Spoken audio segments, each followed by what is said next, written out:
ಆದೇಶ ಕೊಟ್ಟಿದೆ. ಅನಗತ್ಯವಾಗಿ ವಿರೋಧ ಪಕ್ಷದವರು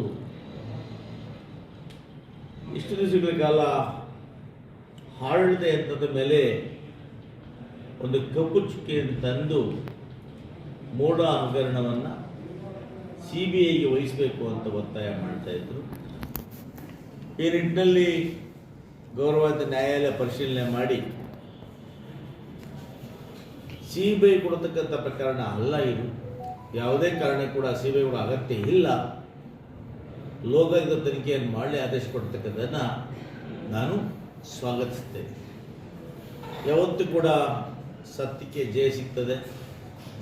ನಾನು ಕಂಡ ಹಾಗೆ ಸಿದ್ದರಾಮಯ್ಯನವರನ್ನು 20 ವರ್ಷದಿಂದ ಬಲ್ಲೆ ನಾನು. ಅವರು ಯಾವುದೇ ಕಾರಣ ಕೂಡ ಈ ರೀತಿಯಾದಂಥ ಇದಕ್ಕೆ ಆಸೆ ಪಡ್ತಕ್ಕಂಥವರಲ್ಲ. ಒಂದು ವೇಳೆ ಸಿದ್ದರಾಮಯ್ಯ ಆಸ್ತಿ ಮಾಡಬೇಕು ಆಸೆ ಪಟ್ಟಿದ್ದರೆ ಇವತ್ತು ಯಾರು ಮಾಜಿ ಮುಖ್ಯಮಂತ್ರಿಗಳು ಎಷ್ಟೆಲ್ಲ ಆಸ್ತಿ ಮಾಡಿದ್ದಾರೆ ಅದಕ್ಕೆ 4 ಪಟ್ಟು ಮಾಡ್ಬೋದಾಗಿತ್ತು. ಸಿದ್ದರಾಮಯ್ಯನಿಗೆ ಆಸ್ತಿ ವ್ಯಾಮೋಹ ಇಲ್ಲ. ಬಹುಶಃ ನನ್ನ ಅನಿಸುತ್ತೆ ಇವೇನು ಅವರ ಶ್ರೀಮತಿ ಪಾರ್ವತಮ್ಮ ಮೇಡಮ್ ಅವರು ತಗೊಂಡಿದ್ದಾರೆ ಅದು ಅವ್ರ ತಮ್ಮ ಕೊಟ್ಟರು ತಗೊಂಡೋದು ಬಿಟ್ಟರೆ ಬಹುಶಃ ನನಗೆ ಗೊತ್ತಿರೋ ಹಾಗೆ ಸಿದ್ದರಾಮಯ್ಯ ಗಮನಕ್ಕೆ ಬಂದಿರಲಿಕ್ಕೆ ಸಾಧ್ಯ ಇಲ್ಲ. ಒಂದು ವೇಳೆ ಬಂದಿದ್ದರೆ ಸಿದ್ದರಾಮಯ್ಯನವರು ಅಂದಿನ ತಿರಸ್ಕಾರ ಮಾಡ್ತಾ ಇದ್ದಾರೆ. ರಾಜಕೀಯ ಉದ್ದೇಶಕ್ಕಾಗಿ BJP JDS ಅವರು ಇದನ್ನು ಒಂದು ಷಡ್ಯಂತ್ರ ಮಾಡಿಕೊಂಡು ಅಪ್ರಚಾರ ಮಾಡ್ತಾ ಇದ್ದಾರೆ. ಇವತ್ತು ಹೇಳ್ತೀನಿ, ಹಿಂದೆ ಕೂಡ ಹೇಳಿದ್ದೇನೆ, ಇದರಲ್ಲಿ ಯಾವುದೇ ಸಿದ್ದರಾಮಯ್ಯ ತಪ್ಪಿಲ್ಲ, ತಪ್ಪು ಮಾಡಿಲ್ಲ. ಹಾಗಾಗಿ ಯಾವುದೇ ತಪ್ಪು ಕೂಡ ಯಾವುದೇ ತನಿಖೆಯಿಂದ ಪ್ರೂವ್ ಆಗಲಿಕ್ಕೆ ಸಾಧ್ಯ ಇಲ್ಲ ಅನ್ನೋ ನಂಬಿಕೆ ನನಗಿದೆ. ಹಂಗಾಗಿ ಏನು ಈ ಊಹಾಪೋಹ ಮಾಡ್ತಾ ಇದ್ದಾರೆ ಇದು ಶುದ್ಧ ಸುಳ್ಳು. ಇವತ್ತು ನ್ಯಾಯಾಲಯ ಆದೇಶ ಒಳ್ಳೆಯ ಆದೇಶ ಕೊಟ್ಟಿದೆ. ನ್ಯಾಯಾಲಯ ಆದೇಶವನ್ನು ನಾನು ಸ್ವಾಗತ ಮಾಡ್ತೇನೆ. ಸರ್, ಸುಮಾರು ಶ್ರೀನಿವಾಸ್ ಗೌಡ ಆದ ನಂತರ ಈ ಜಿಲ್ಲೆ ಯಾರು ಕೂಡ ಈ ಜಿಲ್ಲೆಯವರೇ ಆದಂಥವ್ರ ಮಂತ್ರಿಗಳಾಗಿಲ್ಲ. ಹಂಗಾಗಿ ಎಲ್ಲೋ ಒಂದು ಕಡೆ ಅಭಿವೃದ್ಧಿ ವಿಚಾರದಲ್ಲಿ, ಜಿಲ್ಲೆ ಅಭಿವೃದ್ಧಿ ವಿಚಾರದಲ್ಲಿ ಎಲ್ಲೋ ಒಂದು ಕಡೆ ಹಿಂದೆ ಹೋಗಿದ್ದೀವನ್ನೋ ಭಾವನೆ ನಮ್ಮಲ್ಲಿ ಕೂಡ ಇದೆ. ಈ ಬಾರಿ ಬೇರೆ ಇದಕ್ಕೆ ನಾವು ಬೇರೆ ಹೋಲಿಕೆ ಮಾಡಿದಾಗ ನಮ್ಮ ಜಿಲ್ಲೆಯಲ್ಲಿ ನಾವೇನು ಅಭಿವೃದ್ಧಿ ಮಾಡ್ತಾ ಇದ್ದೀವಿ ಇದು ಬಹಳಷ್ಟು ಕಡಿಮೆ ಅಂತ ನನಗೆ ಕೂಡ ಅನಿಸ್ತದೆ. ಆ ನಿಟ್ಟಿನಲ್ಲಿ ಕೋಲಾರ ಜಿಲ್ಲೆಯಲ್ಲಿ ಮುಂದೆ ರೀಶೇಪಲ್ ಆದಾಗ ನನಗೆ ಹಿಂದೆನೇ ರಾಷ್ಟ್ರೀಯ ಅಧ್ಯಕ್ಷರಾಗಿರ್ತಕ್ಕಂಥ ಗೌರವಾನ್ವಿತ ಮಲ್ಲಿಕಾರ್ಜುನ ಖರ್ಗೆ ಸಾಹೇಬ್ರವರು, ಮುಖ್ಯಮಂತ್ರಿ ಆಗಿರ್ತಕ್ಕಂಥ ಸಿದ್ದರಾಮಯ್ಯನವರು, DK ಶಿವಕುಮಾರ್ ಅವರು 2ನೇ ಅವಧಿಗೆ ಮಂತ್ರಿ ಮಾಡುವ ಒಂದು ಅವಕಾಶವನ್ನು ಕೊಡ್ತೀವಿ ಅನ್ನೋ ಮಾತನ್ನು ಕೂಡ ಹೇಳಿದ್ದರು. ನನಗೆ ವಿಶ್ವಾಸ ಇದೆ, ನಂಬಿಕೆ ಇದೆ, ಖಂಡಿತವಾಗಿ ಕೂಡ ರೀಶಫಲ್ ಮಾಡೋ ಸಮಯದಲ್ಲಿ ಈ ಜಿಲ್ಲೆಗೆ ಒಬ್ಬ ಮಂತ್ರಿಯನ್ನು ಕೊಡ್ತಾರೆ ಅನ್ನೋ ವಿಶ್ವಾಸ ನನಗಿದೆ. ಸಂಪುಟ ಪುನರ್ರಚನೆ ಸದ್ಯಕ್ಕಾಗೋದಿಲ್ಲ, ಏಪ್ರಿಲಲ್ಲೇ ಆಗ್ತದೆ. ಆ ಥರ ಅನುಭವ ಏನಾಗಿಲ್ಲ. ನನ್ನ ಮಟ್ಟಿಗೆ ಜಿಲ್ಲೆಯಲ್ಲಿ ಯಾವ ಶಾಸಕರು ಕೂಡ ಅಧಿಕಾರವನ್ನು ಗುರುತಿಸಲಿಕ್ಕೆ ಪ್ರಯತ್ನ ಮಾಡಲಿಕ್ಕೆ ಸಾಧ್ಯ ಇಲ್ಲ. ಯಾರು ಕೂಡ ಆ ರೀತಿ ಇಲ್ಲ ಅಂತ ಭಾವಿಸ್ತೇನೆ. ಆದರೆ ಬೇರೆ ಬೇರೆ ವಿಚಾರಗಳಲ್ಲಿ ವ್ಯಕ್ತಿ ಭೇದ ಇರಬಹುದು. ಯಾವುದೇ ಸಮಸ್ಯೆಗಳು ತಪ್ಪು ಮಾಡಿದಾಗ ನಾನು ಎಲ್ಲವನ್ನೂ ಕೂಡ ಖಂಡಿಸ್ತೇನೆ. ನೀವು ನೋಡಿದ್ದೀರಿ, ಇವನ್ನು ನಮ್ಮ ವಿಧಾನಸಭೆಯಲ್ಲೂ ಕೂಡ ಸರ್ಕಾರ ತಪ್ಪು ಮಾಡಿದ್ರು ಕೂಡ ನೇರವಾಗಿ ಮಾತಾಡ್ತಕ್ಕಂಥವನ್ನ. ಆ ನಿಟ್ಟಿನಲ್ಲಿ ಏನಾದ್ರು ತಪ್ಪುಗಳಾಗಿದ್ದರೆ ಯಾರೇ ವ್ಯಕ್ತಿ ಆಗಿರಲಿ, ಯಾರೇ ಶಾಸಕರಾಗಲಿ, ಸಾರ್ವಜನಿಕರ ಅನ್ಯಾಯ ಆಗಿದೆ ಆ ಬಗ್ಗೆ ಮಾತಾಡ್ತೀನಿ ಹೊರತುಪಡಿಸಿದರೆ ಶಾಸಕರ ಬಗ್ಗೆ ಯಾವುದೇ ಭಿನ್ನಾಭಿಪ್ರಾಯ ಇಲ್ಲ.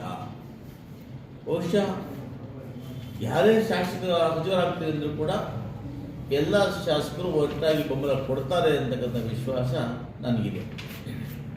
ತಮ್ಮ ವಿಚಾರದಲ್ಲಿ ಕೆಲವೊಂದು ನನಗೇನೋ ಭಾವನೆ ಬಂದಿಲ್ಲ. ಯಾಕಂದ್ರೆ ನಾನು ಯಾವುದಕ್ಕೂ ಅದನ್ನು ಗೆಲ್ಲುತ್ತಾ ಹೋಗೋದಿಲ್ಲ. ನಾನು ಜನರ ಬಳಿ ಇರಬೇಕು. ಈ ಜಿಲ್ಲೆಯಲ್ಲಿ ಏನಾದರೂ ಕೂಡ ಒಂದು ಮಾದರಿ ಮಾಡಬೇಕು, ಒಂದು ಮೆಡಿಕಲ್ ಕಾಲೇಜ್ ತರಬೇಕು, ಬೇರೆ ಬೇರೆ ರಿಂಗ್ ರೋಡ್ಸ್ ಮಾಡಬೇಕು, ವ್ಯಾಪಾರ ಸ್ಥಳ ಮಾಡಬೇಕು, ಈ ಜಿಲ್ಲೆ ಆಂಧ್ರ ತಮಿಳುನಾಡಿಗೆ ಹೊಂದ್ಕೊಂಡಿರಬೇಕು.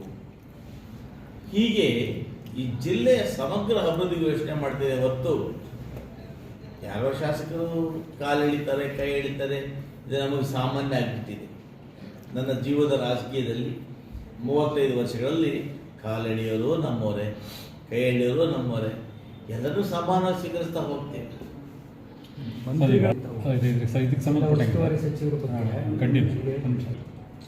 ನಾನು ಒಂದು ಹೇಳ್ತೇನೆ, ನನ್ನವರೆಗೂ ಬಂದಿಲ್ಲ. ಒಂದು ವೇಳೆ ಅವರ ಆ ಭಾವನೆ ಇದ್ದರೆ ಕೋಲಾರ ಜಿಲ್ಲೆ ಮಂತ್ರಿ ಬೆಳೆಯೋದಾದ್ರೆ ಅದೇನು ಅಭ್ಯಂತರ ಇಲ್ಲ. ನಾನು ನನ್ನ ಸ್ವಾರ್ಥಕ್ಕೋಸ್ಕರ ಮಂತ್ರಿ ಪದವಿ ಬೇಕು ಅಂತ ಕೇಳ್ತಾ ಇಲ್ಲ, ಸಮಗ್ರ ಜಿಲ್ಲೆಯನ್ನು ಅಭಿವೃದ್ಧಿ ಮಾಡಬೇಕು ಅನ್ನೋ ದೃಷ್ಟಿಯಿಂದ ಕೇಳ್ತಾ ಇದ್ದೀನಿ. ಅಡ್ಡಾಕಿ ಆಗಿಲ್ಲ ಅಂದ್ರೂ ಕೂಡ ನಾನೇನು ಬೇಜಾರು ಮಾಡ್ಕೊಳ್ಳೋದಿಲ್ಲ. ಆ ಕ್ರೆಡಿಟ್ ಅವ್ರಿಗೆ ಹೋಗಲಿ. ಅವರೇ ಮಂತ್ರಿ ಆದರೂ ಕೂಡ ನನಗೆ ಯಾರೇ ಮಂತ್ರಿ ಆಗಲಿ ಒಪ್ಕೊಳ್ತೇನೆ. ಯಾಕಂದ್ರೆ ನನ್ನ ಜಿಲ್ಲೆ ಅಭಿವೃದ್ಧಿ ಆಗಬೇಕು. ನನಗೆ ಸ್ವಾರ್ಥ ಇಲ್ಲ. ಸ್ವಾರ್ಥ ಇದ್ದಿದ್ರೆ ಹಿಂದೆ BJP ಪಕ್ಷದಲ್ಲಿ ನನಗೆ ಸಚಿವರು ಕೊಡ್ತೀವಿ ಅಂತ ಆಸೆ ಪಡೆದಾಗಲೇ ಹೋಗ್ತಾ ಇದ್ದಾರೆ. ಸ್ವಾರ್ಥ ಇದ್ದಿದ್ರೆ, ಆ ಸ್ವಾರ್ಥ ಇಲ್ಲದಿರೋದ್ರಿಂದ ನನಗೆ ಹಿಂದೆ BJPಯವರು ಏನೇ ಆಮಿಷ ಒಡ್ಡಿ, ಅಧಿಕಾರ ಆಸೆ ಒಡ್ಡಿ 3 ವರ್ಷಗಳ ಮಂತ್ರಿ ಮಾಡ್ತಿದ್ದು ಹೇಳಿದ್ರು ಕೂಡ ನನ್ನ ಪಕ್ಷ ಬಿಟ್ಟೋಗಿಲ್ಲ. ಯಾಕಂದರೆ ನನಗೆ ಸ್ವಾರ್ಥ ಇಲ್ಲ. ನೀವು ಮತ್ತೆ KJM ಒಂದಾಗಿರೋದು. ಎಲ್ಲ ಎಮ್ಮೆಗಳು ಒಂದೇ. KJM ಶಾಸಕಿ ರೂಪಕಲಾ ಶಶಿದವರು ಸಹೋದರಿ, ಅವ್ರನ್ನ ಇಬ್ಬರು ಇಂಡಸ್ಟ್ರಿ ಮಾಡ್ತಾ ಇದ್ದೀವಿ ಈಗ ಜನರಿಗೋಸ್ಕರ. ಆ ವಿಚಾರದಲ್ಲಿ ಸಹಜವಾಗಿ ಕೂಡ ನನ್ನ ಸಹಕಾರ ಅವ್ರಿಗೆ ಬೇಕು, ಅವ್ರ ಸಹಕಾರ ನಂಗೆ ಬೇಕು. ಯಾಕಂದರೆ ಇವತ್ತೇನು ಇಂಡಸ್ಟ್ರಿ ಮಾಡ್ತಾ ಇದ್ರಿ ಅದು ಬಂಗಾರಪೇಟೆ KJM ಮಧ್ಯಭಾಗದಲ್ಲಿ ಮಾಡ್ತಾರಿಂದ ಇಬ್ಬರು ಶಾಸಕರು ಪರಸ್ಪರ ಸಹಕಾರ ಕೊಡಲೇಬೇಕಲ್ವ. ಸ್ವಾಭಾವಿಕವಾಗಿ ಕೂಡ ಯಾವುದೇ KDP ಸಭೆ ಬಂದಾಗ ಕೂಡ ಇಬ್ಬರು ಕೂಡ ಬರ್ತಾ ಇಲ್ಲ. ಆ ಒಂದು ಕಣ್ಣು ದೊಡ್ಡ ಮಟ್ಟದ ಚರ್ಚೆ ಆಗ್ತಾ ಇದೆ ಈ ವಿಚಾರದಲ್ಲಿ. ಮೊನ್ನೆ KDP ಸಭೆಗೆ ನನಗೆ ಬೆಳಗಾಮಲ್ಲಿ ಕಾರ್ಯಕ್ರಮ ಇತ್ತು. ನನ್ನ ಕಾರ್ಯಕರ್ತರನ್ನ ಮುಖಂಡರನ್ನ ಕರ್ಕೊಂಡು ಹೋಗಬೇಕಾಗಿತ್ತು. ಆ ನಿಟ್ಟಿನಲ್ಲಿ ಹೋಗ್ತಾ ಇದ್ದೆ. ಸಡನ್ನಾಗಿ ಅವ್ರು ಮೀಟಿಂಗ್ ಮಾಡಿಕೊಂಡ್ರೆ ನಾವು ವ್ಯವಸ್ಥೆಗಳು ಮಾಡ್ಕೋಬೇಕಲ್ಲ, ಹಾಗಾಗಿ ಬರಲಿಲ್ಲ. ಏನು ಎಲ್ಲ ಸಚಿವರು ನನಗೇನು ಬೇಸರ ಇಲ್ಲ. ಅವರು ಒಂದು ಮಾತನ್ನು ನಮ್ಮನ್ನು ಹೇಳಿದ್ದಾರೆ. ಏನಂತ ಅದು ಎಲ್ಲೋ ಒಂದು ಕಡೆ ಒಂದು ಸ್ವಲ್ಪ ಬೇಸರ ಆಯಿತು. ಯಾವುದು ಹಾಲು ಒಕ್ಕೂಟದಲ್ಲಿ ಯಾವುದೂ ಅಕ್ರಮಗಳಾಗಿಲ್ಲ ಅನ್ನೋ ಮಾತನ್ನು ಅವ್ರು ಹೇಳಿದ್ದಾರೆ. ಬಹುಶಃ ಅವರಿಗೆ ಮಾಹಿತಿ ಇಲ್ಲ ಅಂತ ಕಾಣ್ತಾರೆ. ಯಾರೋ ಕೂಡ ಅವರಿಗೆ ಆ ರೀತಿ ಬಹುಶಃ ಹೇಳಿರ್ಬೋದು ಅಂತ ನನ್ನ ಭಾವನೆ. ಆದರೆ ನಾನು ಅವ್ರ ಚರ್ಚೆ ಮಾಡ್ತೇನೆ. ನಾನು ಇವತ್ತು ಸಂಪೂರ್ಣ ಮಾಹಿತಿಯನ್ನು ತಗೊಂಡಿದ್ದೇನೆ. ನಾನು 2-3 ಸಲ ಬಂದು ಪ್ರೆಸ್ ಮೀಟ್ ಮಾಡಿ ಅಲ್ಲಿ ಏನೆಲ್ಲ ಆಗಿದೆ, MK ಗೋಲ್ಡನ್ ನದಿ ಕತೆ ಏನು, ಆಮೇಲೆ ಅಪಾಯಿಂಟ್ಮೆಂಟ್ಸ್ ಕತೆ ಏನು, ಆಮೇಲೆ ಡಿಲಿಮಿಟೇಷನ್ ಕತೆ ಏನು, ಎಷ್ಟೆಷ್ಟು ಹಣ ಖರ್ಚು ಮಾಡಿದ್ದಾರೆ, ಯಾವ್ಯಾವ ಕಾರಣ ಎಷ್ಟೆಷ್ಟು ಹೋಗಿದೆ, ಇವೆಲ್ಲವನ್ನು ಕೂಡ ನಾನು ಸಮಗ್ರವಾಗಿ ತಮ್ಮ ಮುಂದೆ ಇಡ್ತೇನೆ. ಇದು ಜನರ ಮಾಹಿತಿಗಾಗಿ ಅಷ್ಟೇ.